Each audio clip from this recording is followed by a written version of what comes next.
ang utos ng Diyos sa panalangin, luluhod tayo, yuyuko sa Diyos. Yan ang mga paraan ng panalangin.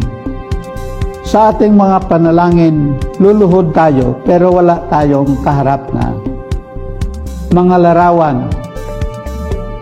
Aminin na natin yan, sapagkat yan naman ang salita ng Diyos.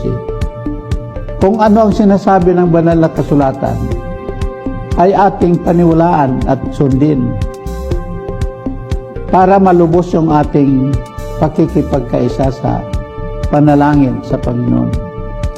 Kaya yung aral na yan na tayo sa paglapit sa Diyos ay luluhod tayo, dadaing tayo sa Panginoon.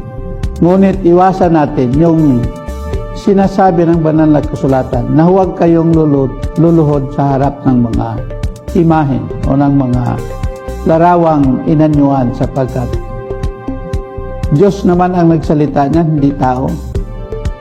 Kung yan sana ay ipinahintulot ng Diyos, simple lang sa lahat yan. Hindi mahirap yan. Kaya yan ay pinagkaloob ng Diyos na kautusan para makita ng Diyos kung tayo ay masunurin kahit mahirap sundin.